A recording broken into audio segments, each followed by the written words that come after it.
Tov, are we ready to go? Just to share with you, it's a special morning for my wife and I and our family. Our 20-year-old son just went through the doors to go into the army this morning, so he enlisted. So a very sentimental time for ourselves. We had a big party last night with almost all of our kids, grandchildren, good friends. Am Yisrael Chai. The Jewish people are alive, and we're sending our best forward.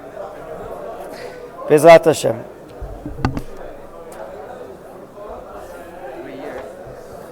3 years. Oh. Gentlemen, we studied Parshat Vayeshev. Some of you, I'm sure, read and understood the end of last week's Parsha, and that was Yaakov. He has a lot of troubles. His son is sold to go down to Mitzrayim, and he doesn't even know. As we saw at the end of last week's Parsha, if we saw it together or not, it's immaterial. Yaakov is sold to Potiphar, the minister of slaughtering animals. Potiphar, the minister of Paro. Yosef, thank you. And there he climbs. Everything he does, he's matzliach. Everything he does, God is partly with him, and he is successful. And then he has to overcome his Yetzer Hara. The wife of Potiphar wants to influence him to be with her, and time after time after time, he's able to resist, he's able to overcome. That's a true gibor, that's a true courageous Jew, Hebrew guy. And for that, she lies, and he's thrown where? Into the Beit HaSohar. Where? Beit HaSohar. You know, the conditions in Beit HaSohar are not really nice, living in prison. And there, he grows and grows, and whoever he does there, he's also successful. And there too, he becomes a leader, and he solves dreams. Yet he asks for one of the ministers that's sitting in prison with him, after he solves the dream, would you please mention my name before Melech Mitzrayim? And he doesn't. He forgot. And that brings us into our Parsha called Miketz. Vayi Miketz shnatayim yamim ufaro choleim al hayaor.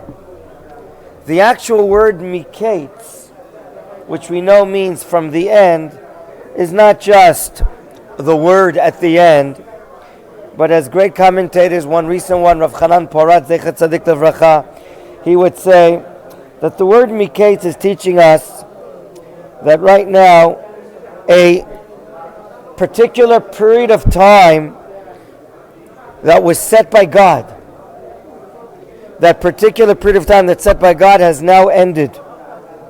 It is now ended.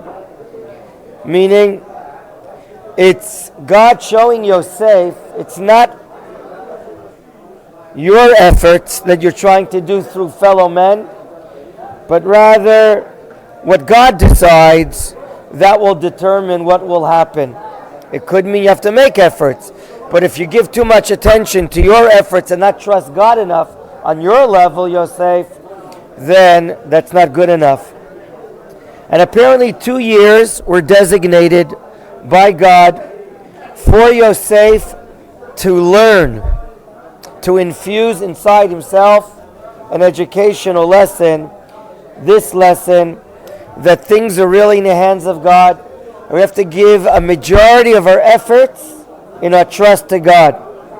So here we are. And therefore, there is even a pasuk that's brought by the Midrash in the book of Iyov. And that pasuk reads, I'm reading to you in chapter 28 of Iyov, Kates Sam Lachosha. Can you repeat those 3 words? Kates, which means Sam, he placed, Lachoshech, in darkness. The Midrash uses this pasuk in reference to Yosef. He was sitting in darkness, sitting in exile, sitting in prison. These 2 years have now ended. God has made a miketz, an end of the period. This is the time Yosef was in Choshech, and now we now go and move to the affairs of the republic, the kingdom of Paro Melech Mitzrayim. Correct? I want you to notice something about Paro's name. What's recorded and what's not recorded. I'm reading quickly something that you probably went through, the first chapter here in Miketz. Vayi Miketz shnatayim yamim, ufaro cholem is dreaming, v'inei omed al hayor, v'inei min hayor. How many cows does he see coming out of the river? 7 fat parot. And thereafter, what does he see? V'inei, I'm skipping, sheva parot acherot, others, olot achreim min hayor, v'ra'ot mareh. How do they look? They don't just look ugly, but they're very thin. They have very little basar, flesh on them, right? And they're standing al sfat hayor. What happens in this unusual dream in verse 4? V'tochana parot rot hamer v'dakot basar sheva parot yefot hamer v'vabriot v'yikatz parot. He wakes up after, we'll add, the first dream. Vayishan, he dreams again. Vaychalom shenit. This time, what does he see in his second dream? 7 ears of corn, sheva shibulim. How do they look? They look very good. Whereas thereafter, what does he see in his dream?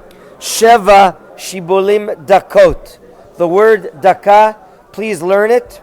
When you're buying tefillin, there are 2 major types of leather for the tefillin. There are the gasot, the thick skin animal for tefillin, and the opposite word, there are the dakot, the thin skin animal, right? Both are kosher. Both can also be beautiful, but it's just obvious one lasts longer, and therefore it's always worth the investment of more money when you buy a thick skin animal. A, it'll last longer, and B, it can easily be repaired, usually, as opposed to the dakot, the thin skin animal. So here he sees thin ears of corn, and who's eaten up like the first dream? The shibulim hadakot eat up the shibulim habriot. Vaikatz paro v'nei chalom, that's the end, and that's his dream. Who does he call to try to solve his dreams? Obviously, in Egyptian culture, who does he call first? The Khartoumim is magicians, all the other wise men, and they do try to solve it, but it says, in Poter Otam Paro, the end of verse 8, in Paro's ears, mind, in his eyes, it doesn't sound like a good solution. And now, someone interludes. Vaydaber Sar Mashkim, verse 9, et Paro lemor. Again, you see the name Paro. You notice what's not written alongside the name Paro? Hello? What's not written alongside the name of Paro? So if you don't know yet, you'll tell me later. Vaydaber Sar Mashkim et Paro lemor, et chatai, my sins, ani maskira, I'm going to mention to you. And he reviews the story that once upon a time Paro was mad at him, and he put him into where? Into prison together with who? Sarah Hophim, the baker, the minister of all bakers. And he says that he and his friend, they both had dreams. And there, in verse 12, please follow, Vesham itanu, 3 nouns, Na'ar, Ivri, Eved. Wow. Why is he going on a take of 3 nouns? So he's really looking down upon a Hebrew. It's almost as if he's cursing him. It's considered as if he's belittling him. And he calls Yosef, by the way, at this time, how old is Yosef? 30 years old. Do you call a 30-year-old person a na'ar? You call a 12, 13-year-old a na'ar. He's calling Yosef a nar. He's calling him a Hebrew. Like someone in New York says, he's a Jew. I don't know if you've ever heard of that word before. And Eved, and he's a slave. All of these three clearly are indicating that he's looking down upon Yosef. In any event, he tells the story, and he says that the dream of Sarah Mashkim and Sarah Ophim, their dreams were exactly solved. What this Hebrew boy solved it exactly came true. What is Paro's reaction? Verse 14. Vayishlach Paro, Vayikrat Yosef, Vayiritzu min habor, Vayigalach, Vayichalef simlotav, Vayavo al habor. An immediate decision seems to be made by Paro. You notice his name mentioned time and time again? You notice what's not mentioned alongside his name? What? No, what? His real name. What do you mean by his real name?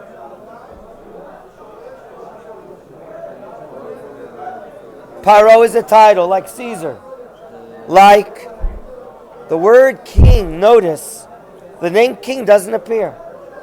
But you're absolutely right that just like in Amalek, the names of their kings traditionally were Agag. And so too in Rome, the names of the title of the king were called Caesar. What other? In Germany they were called Kaiser, which is Caesar. Okay. And in Israel, I'm sorry, in Mitzrayim, every king is called Paro. Is that clear to you or not?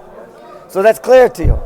So Mr. Robert Grant mentions that what's not mentioned is the word, say again in Hebrew, melech. That's very good. Melech, right? Don't say pass the melech. Don't pass the salt. We're dealing with a melech, right? That's very good. Leave that alone right now. That is 93 or 94 times his name is mentioned without melech. Let's keep on reading. Okay? Now notice what Paro says to Yosef in verse 15. Vayomer Paro Yosef. He tells him the dream. And he says, I know that you know how to solve dreams. What is Yosef's response in Tet Zayin? Let's see his humility. In verse 16. Vayan Yosef et Paro lemor bil adai. Bil adai. Meaning without me knowing the following, without me knowing divine knowledge, it's not from me. It's really God in me. What does he say? Elokim ya'aneh et shlom Paro.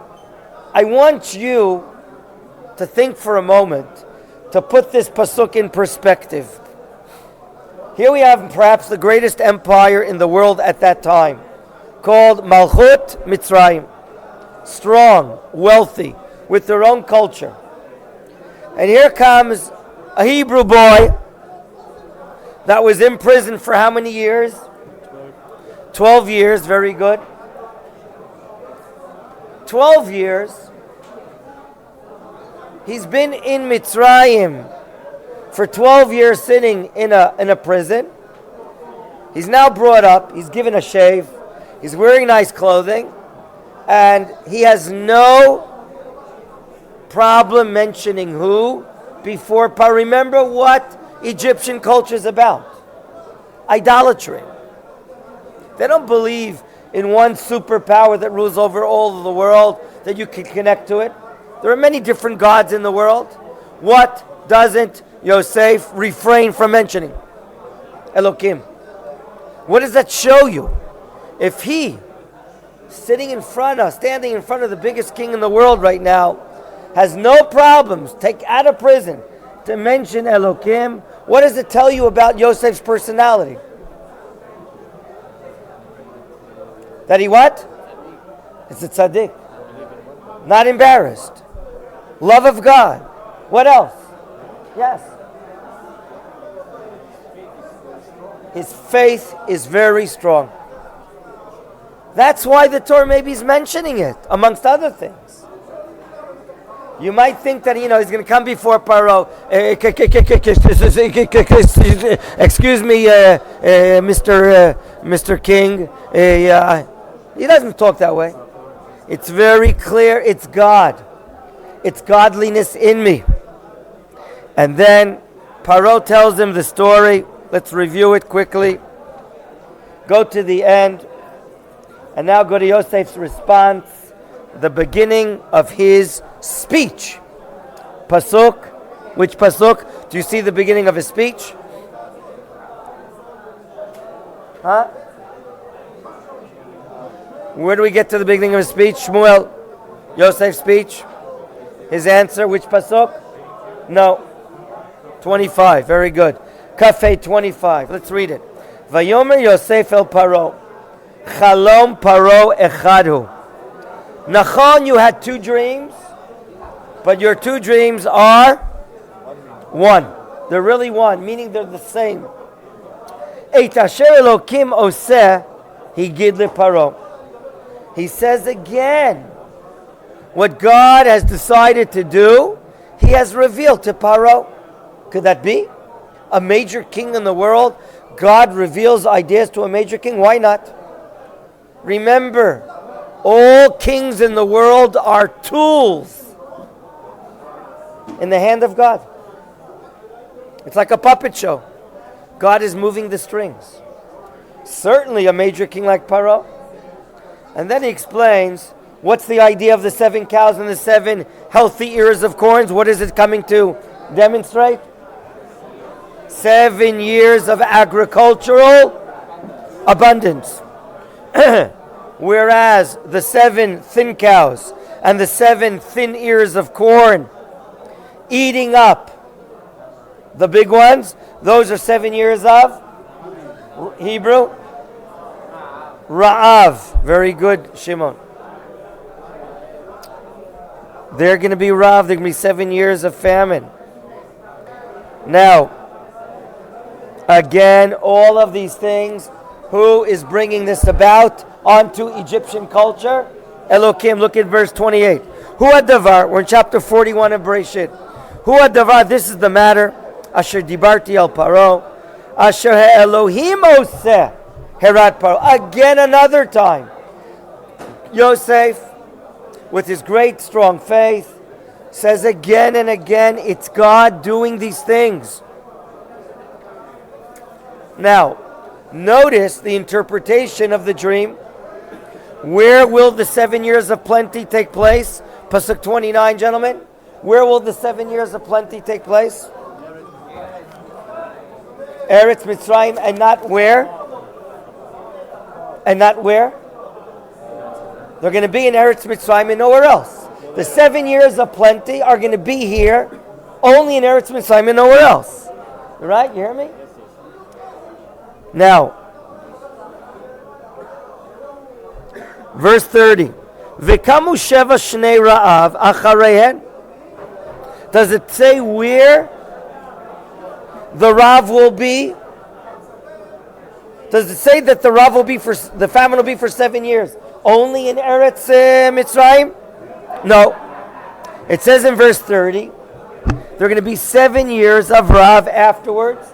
It could very well mean where? Everywhere. We'll prove it later on. Because who will have no choice but to come down to the land of Mitzrayim? Who later? Yaakov. Very good. Yaakov have no choice. So this is a proof that the Rav will be affecting the entire Middle East area, apparently including the land of Canaan. How heavy will the Rav be? What will be forgotten? The 7 years of plenty. That's an interpretation of what inside the dream? Remember, he saw seven good cows, 7 ears of corn. And then he saw 7 bad cows or 7 bad ears of corn. And what did they do? So the bad cows or the thin ears of corn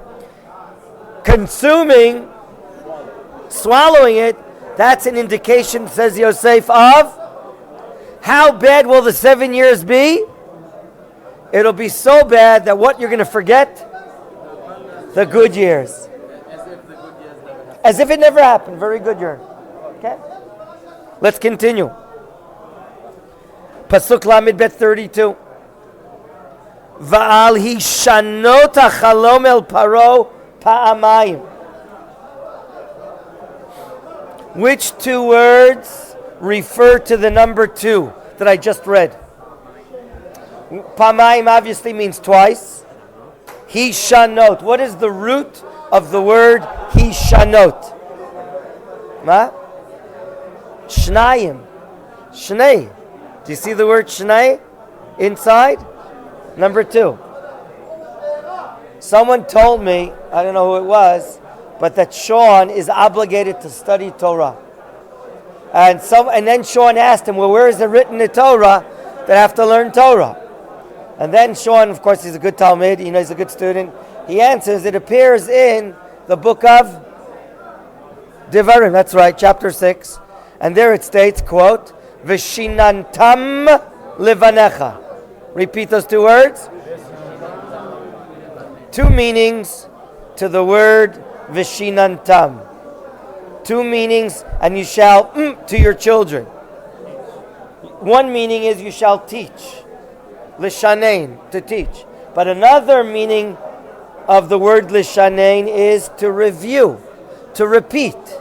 The essence of Torah study is repetition. Okay? There are some say, no, I don't have to study this. I learned this last year. Like there's 1 or 2 students say, I don't have to come on this tiyul. Why? I did it last year. I did it 2 years ago. There's always a chidush in a tiyul. There's always something new or novelty. Excitement, new friends, new places. It's not always the same thing. Tell that to your friends. Gentlemen, so what's the idea of the dream repeated in 2 different ways? What is it coming to teach us? Let's read Yosef's words at the end of 32. Ki nachon hadavar me'im Elohim u'memaher ha'Elohim la'asoto. Do you hear that? It's coming up right now. It's on its way. Okay? So far, we're in the middle of Yosef's speech. What has he done until now? He has explained the significance of the dream. Okay? Everyone read now by yourselves the next part of his speech, Lamed Gimel 33 and on, until Paro speaks. Another lengthy passage. Yosef continues to speak. And can you identify and tell me, can you identify and tell me what this is about? Can you move just a little, please, to this side? Thank you. Thank you. Okay. I want you to read the next 1, 2, 3, 4, 5 psukim, 5 verses, and tell me what is going on here. What is Yosef doing?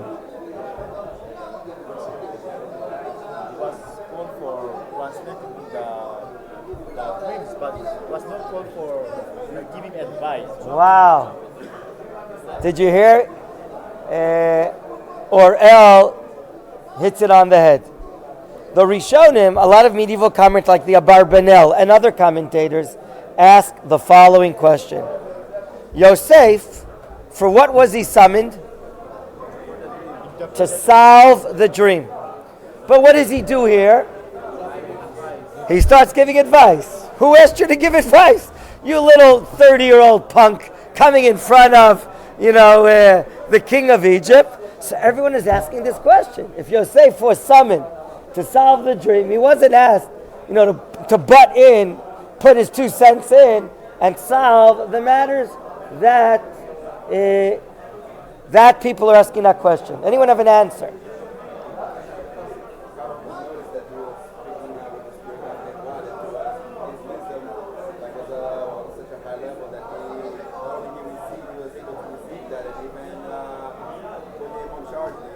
Okay, what did you want to add, Yisrael?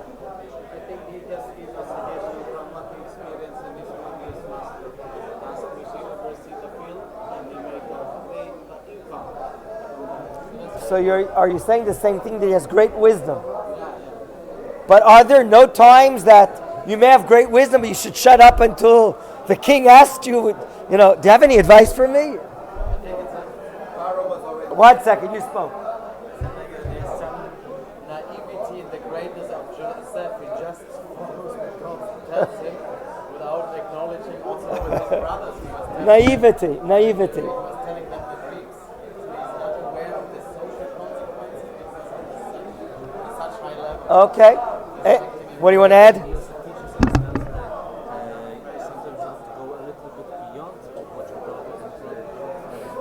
To go beyond. But the problem here is you're dealing with like the king of the world right now. What you're asked, you do. What you don't ask, you shut up usually. So there are some like the Abarbanel that go even a little further than what all of you gentlemen said.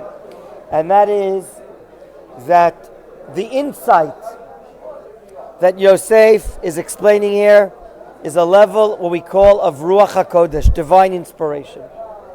Just like prophecy, if you get prophecy, you're not allowed to stifle yourself, you're not allowed to close your mouth.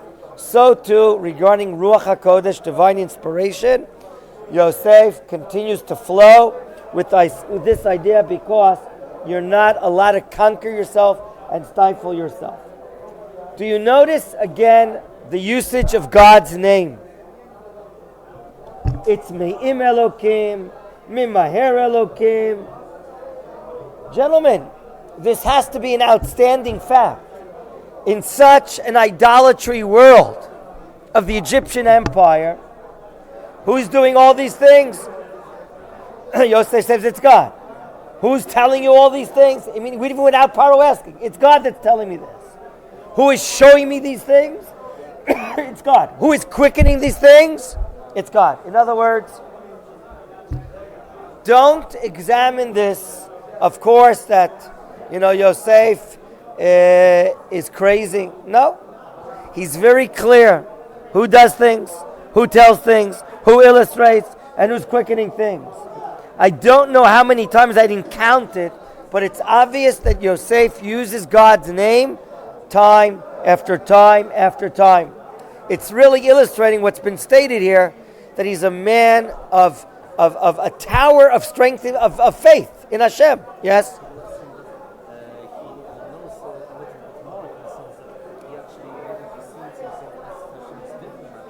There's no doubt that he sees Hashem as no problem, without a doubt.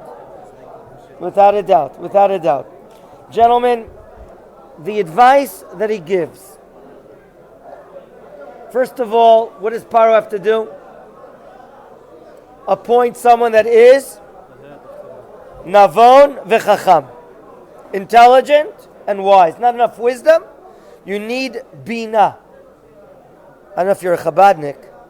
Chet bet dalet. Yeah. Bet, Bina. What is Bina? Bina is understanding Aleph from Bet, Gimel from Dalet. You're given information, and you can use the power of inference in order to go further, another stage, by the usage of your intelligence, inferring one matter from another. You, Paro, you have to appoint someone that has that intelligence to take the given and decide what measures have to be used in order to preserve, maintain the Egyptian economy. Okay? Number 2, Lamidala, what has to be done? Yaseh Paro v'yafkei pkidim al haaretz. You need officers to be appointed over the country.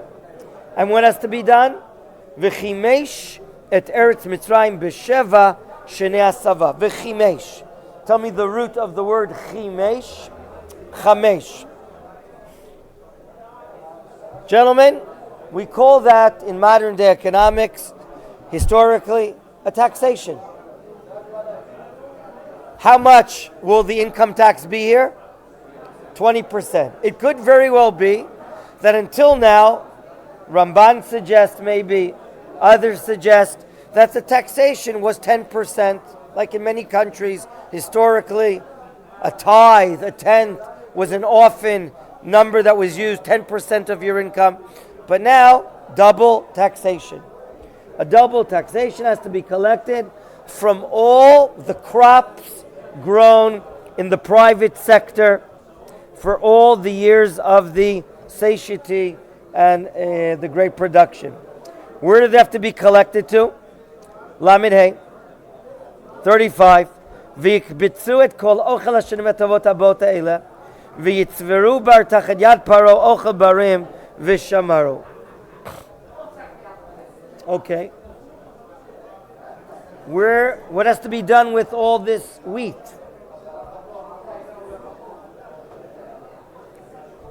Huh? Where does it have to be collected to?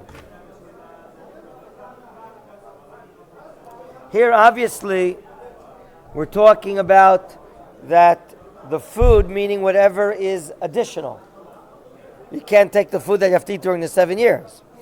But he's apparently referring to, we'll see it in a moment, when we get to Paro's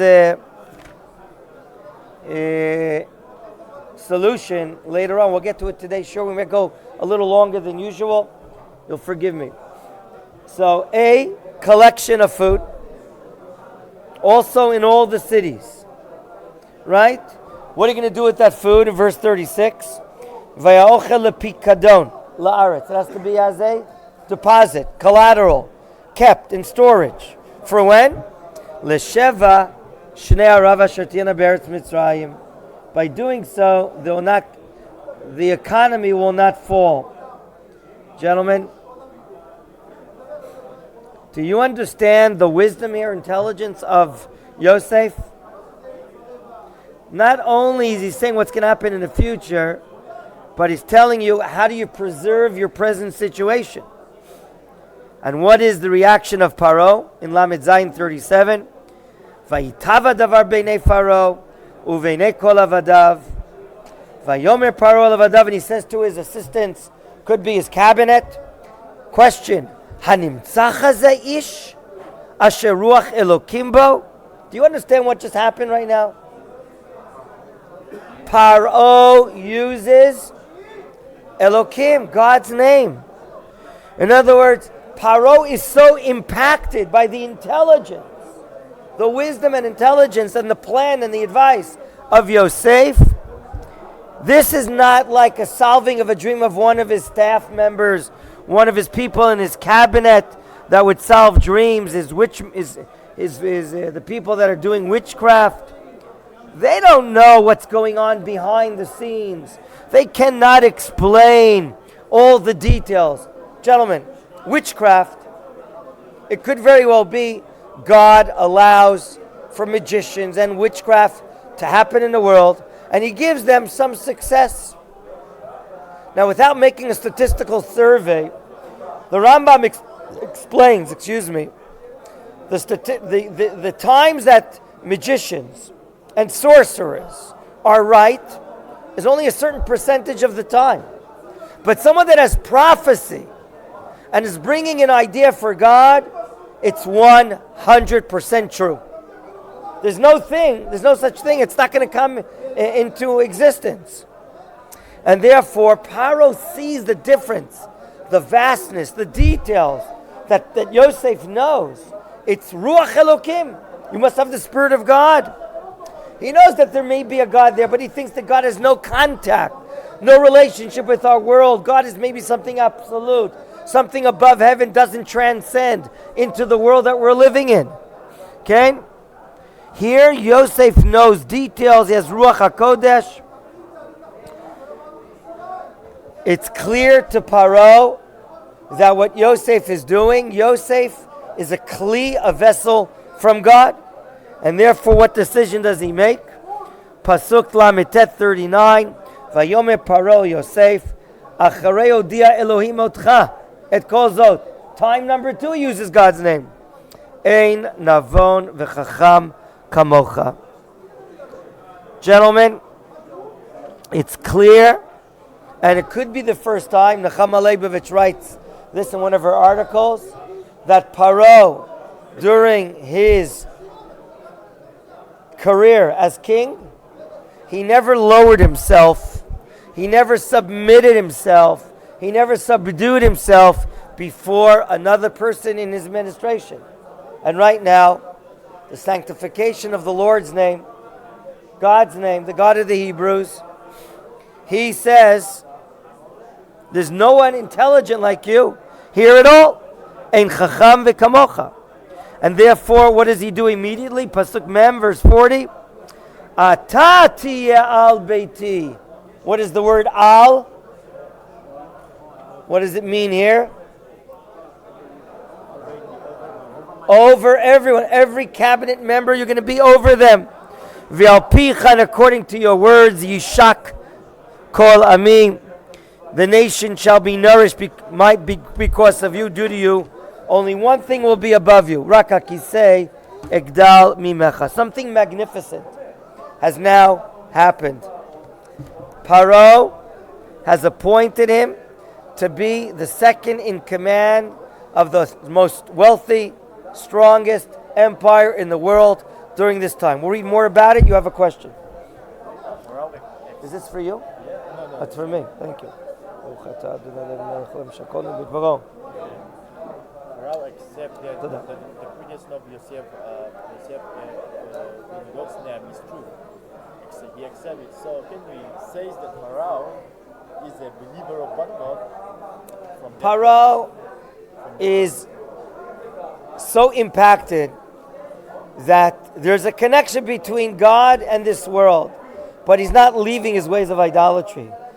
A person can't make a change so fast in his life from idolatry to a belief in what has to be a process of time due to a lot of learning. But right now he's impacted, he's amazed, and he continues to go through the process of appointing Yosef. Let's see. Vayomer Paro Yosef in 41. Ra'ei natati otcha al kol eretz Mitzrayim. What does he do to prove that he's appointing Paro, Yosef, over all of Egypt? Membet 42, royal matters are handed over. Number one, what does he take off of his hand? Hebrew. His tabat. A tabat can only be given, a ring, a kingly ring can only be given to someone that's part of royalty. Number two, what does he clothe them with? Bigdei shesh. Silk. The finest clothing that you can find. Number three, what does he put on his neck? Not just any chain, but golden chains. Number four, he gives them a Mercedes. Do you see that? A Mercedes Benz. He gives them the Merkevet HaMishneh, the chariots and the horses that are Mishneh, number two in the country. And he calls them a nickname, what? Avrech. Have you heard that name today in Hebrew? Here in the yeshiva, there are young men married, learning here in the yeshiva, and they are called Avrech or Avrechim, and it comes from here. Av, a father of wisdom. Rach, young in age. Avrechim, married guys learning in Kollel, that's what they're called, Avrechim. So the first Avrech here in the history is Yosef. Because he's so young yet so wise, he gives him this title. By the way, do you see or hear in your imagination Paro talking in Hebrew? How is he talking to Yosef? He's talking to Yosef in Egyptian. So why is it written here in Hebrew? Why don't you just write it in Egyptian? What's the answer? I'm asking you, why isn't it written, this dialogue, in Egyptian? What's the answer? Thank you. God gave Moshe Rabbeinu at Sinai the Torah in Hebrew. And let me ask you another question. How does God know Egyptian? He created Egyptian. Thank you. So all this is obvious to you. The dialogue here between Yosef and Paro is not in Hebrew, it's in Egyptian. But God told all of this to Moshe at dictation, take notes. At Sinai, all of this is in Hebrew. He was 13 years and almost 13 years in prison. He went to Ulpan Aleph, Bet Gimel and Dalet. Thank you. But can it also be that maybe Paro knew the word and said, like, in your language it would be something like this? Paro doesn't know Hebrew. Paro doesn't know Hebrew.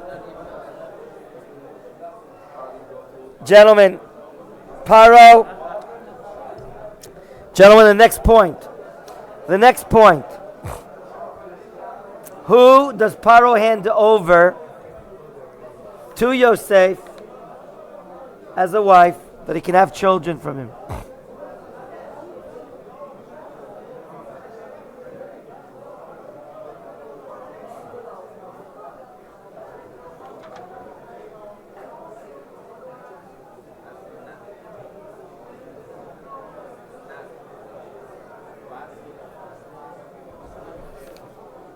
Okay. It says Potifera Kohen. It sounds like what name? Potifar. Right? But it's the daughter of Potifar. It could be, there is a midrash, if I'm not mistaken, or a commentary, that the daughter of Potifar, for the sake of heaven, wants to be married to this Yosef. She grew up in the house. She saw the greatness of Yosef, and she, for the sake of heaven, wants to have children from this great righteous man. And therefore, it was under Paro's rule, under his authority, to deliver her. Okay? So here we are.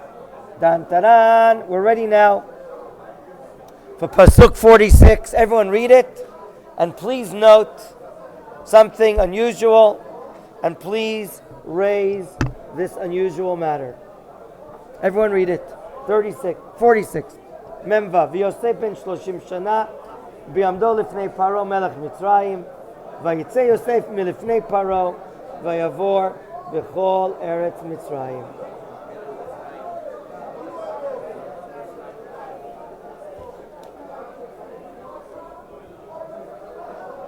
Okay. What did you notice? Why does it say he's 30 years old? Good question. What else? Okay, very good. What another question you said? It says Paro Melech Mitzrayim. Okay, so let's understand what's happening here, gentlemen. 30 years old, that's all. 30 years old. We learned in the last Parsha, how old was Yosef when he was sold? 17. So we make the arithmetic and understand that 13 years, more or less, or a little less than 13 years have passed. And now he's 30 years old. He spent a long term in prison. And where has he risen to? To what level has he risen to? Do you understand that? Is that logical? In the strongest empire in the world, a young man spending 12 years coming out of prison, and within a day or two, he becomes the most powerful person in the world after Paro. Gentlemen, how does it happen? To go from a level of a servant to a level of becoming second in charge, second in command? Wow. There's nothing like this ever done in history. We don't know if in history has anything ever happened to a person this way. Now, our Torah is not a storyteller. Our Torah is a book of education.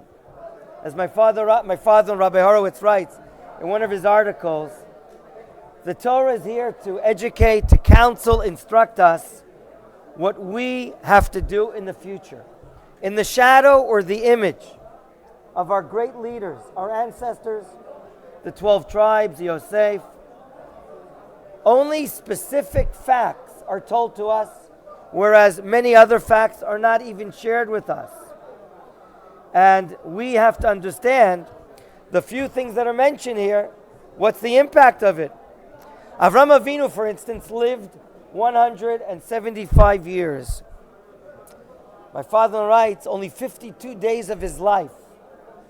52 days of his life were recorded in events in the Chumash, whereas Avram's son Yitzchak lived how many years? 180 years, and we're told even much less than 52 days that Avram's life was told about.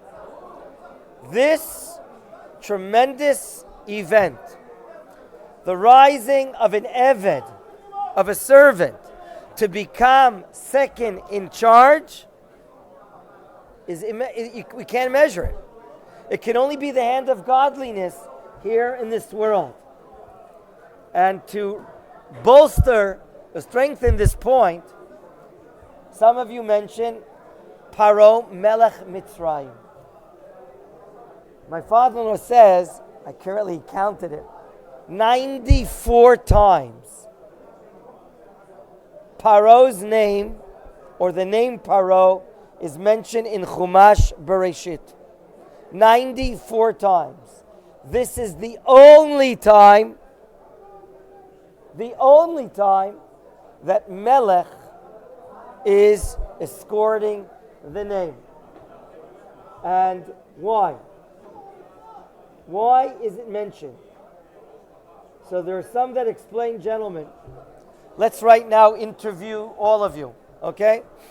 From left to right. In Paro's administration, here's the Minister of Transportation. Here is the Minister of Intelligence. Don't talk to him, he doesn't tell you anything. Here is the Minister of Economics, the Minister of Sanitation, the Minister of Optometry, the Minister of Engineering, the Minister of Good Heart, the Minister of Rice, Rice what? The Minister of Arts, the Minister of Science, and here we have the Minister of Self-Defense, Security. Okay, 1 second. And here we have the Ambassador from Egypt to everyone, to all the other countries. Okay? All of you have been in office for several years. Okay? What are you thinking about tomorrow, before this incident? What are you thinking about, Sean? About yourself, your career. What are you thinking about?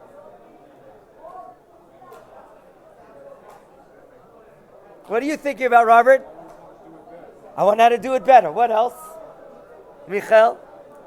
You've been the Minister of Transportation for 5 years, working under Paro. What are you thinking about tomorrow for yourself?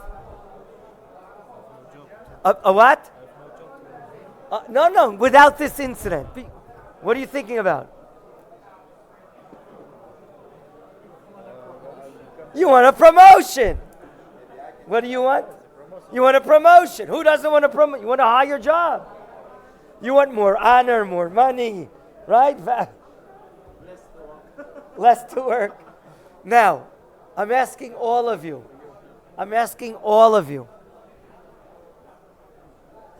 The king of Paro, it's mentioned for the first time here, 94 times. He made a decision. Why does the Torah have to use the name Melech Paro?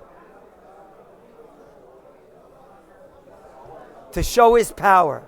Why does he have to show his power here? What?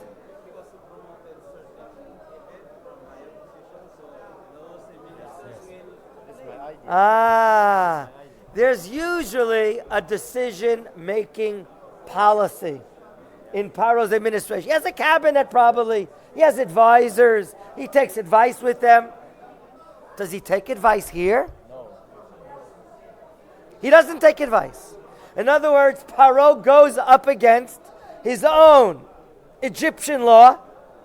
He makes a decision by himself without taking advice. and it could very well be causing friction, disappointment, amazement to his ministers that are looking for promotion, personal promotion. And right now, they might go ahead and protest.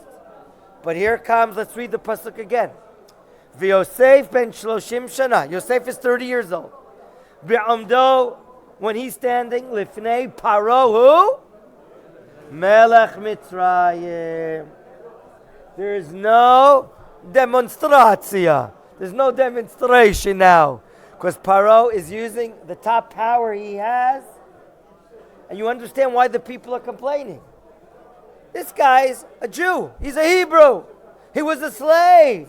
He was 12 years in prison. He has no experience. He's a Na'ar. He's a young lad. Do you understand what's happening? There could very well be national resent.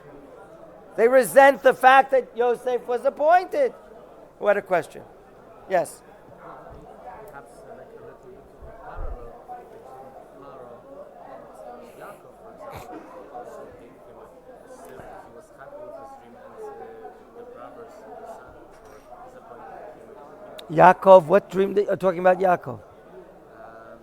Yaakov accepted Yosef's dream. Yes. So what are you talking about? No, in the sense that Yaakov was happy that Yosef was giving him information. For example, that he was a good son. No, there's no doubt. Yaakov saw in Yosef the leadership qualities, without a doubt. And now we see it being coming into existence. Any other questions you'd like to share?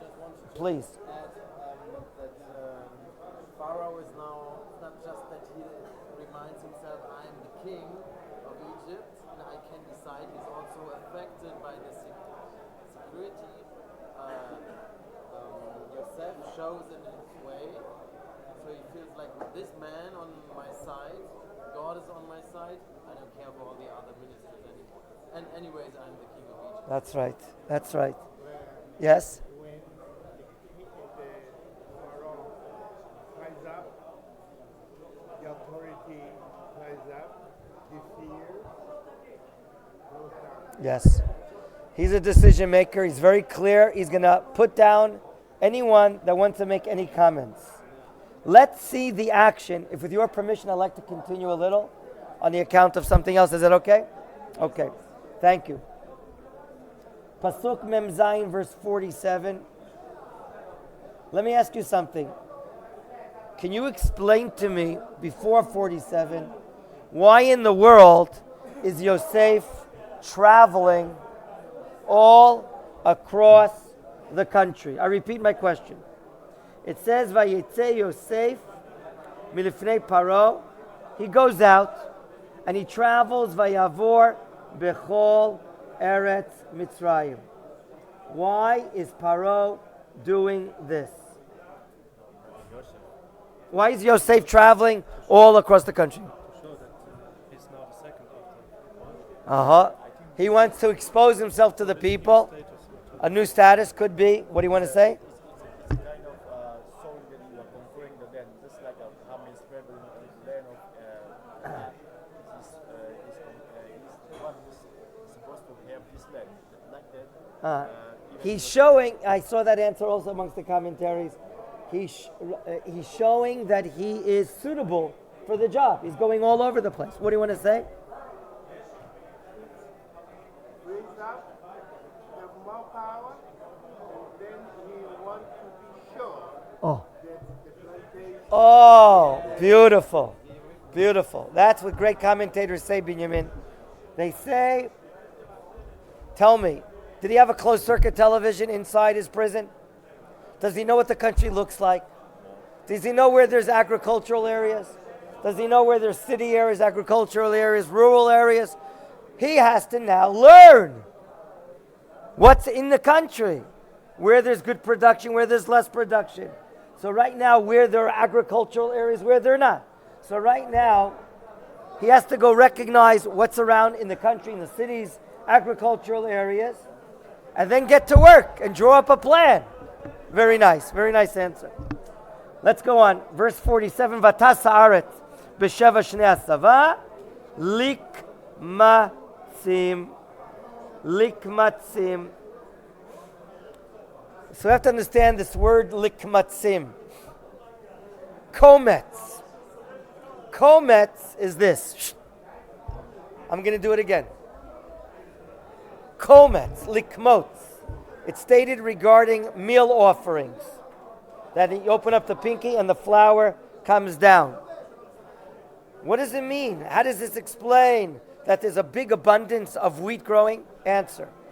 Until now, with one hand, you can take several ears of corn. Now, there's so many and so fat, one ear of corn fills up your entire grip. Your grip is the word? Your fist, whatever you want to call it. Your grip. In other words, there's so much abundance that just taking one fills up your entire hand. It's so fat. So many ears of corn in one area, one stem, come up. And now let's see the plan of Yosef. 48. Vayikbotz. Do you live in a kibbutz? Vayikbotz. Vayikbotz et kol ochel sheva shanim asher ayu beretz Mitzrayim vayitein ochel ba'arim ochel stei ha'ir asher svivotea natan bitocha. I don't understand here inside this pasuk, gentlemen, the difference between the beginning of the pasuk, which food is he taking, and the second part of the pasuk, food from particular cities. I don't understand that. I repeat my question. In 48, it seems that right now, Yosef is ordering the, how shall we call it? The storage. The storage of the wheat, the grain. What's the difference in the first part of the pasuk and the second part? Yes? Yisrael? I think he gathered all the grains for 7 years, because during the time it's a matter of supply and demand. So when there's abundance, plenty, the market is somehow the value of corn or the grains is very low. So he purchased all those grains in the power of the Pharaoh. That could be. But let me ask you, what can you collect during 7 years? Don't people have to eat during 7 years? Oh, so we're talking here about, what's the word in English? Odef, surplus. Is that the word? We're here talking about the surplus. I like that word. I want to write it down. Who knows if I'm going to remember this next year, God willing. In other words, if the country needed in 7 years 1 million tons of wheat to eat, and there were 3 million tons of produce, he's going to take 2 million and put it in where? Into the storage rooms. It doesn't say that in 48, right? So I'm saying that's the pshat according to some of the commentaries. What can he collect? He can't collect all the food. The Ramban says it. Yeah, the people have to eat during 7 years. So the people eat, and that's the abundance of the surplus. What's the second part?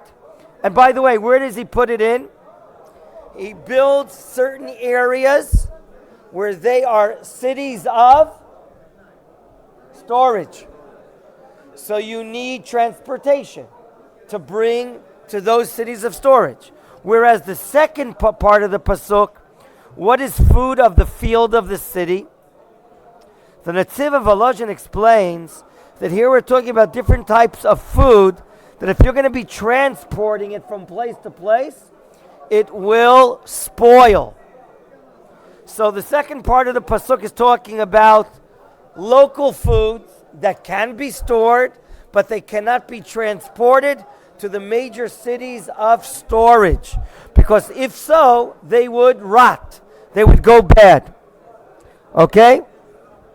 And now look at verse 49, please. And what unusual do you find in Pasuk Memtet? Vayitzbor Yosef bar kechol hayam harbei meod ad ki chadal espor ki ein mispar. What is unusual here?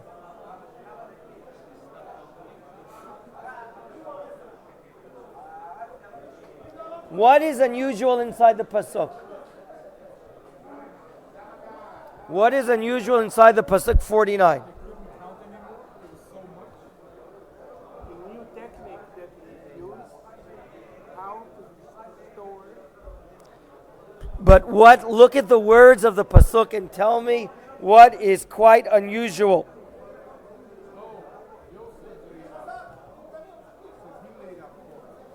No, but I mean he's giving the order to do so.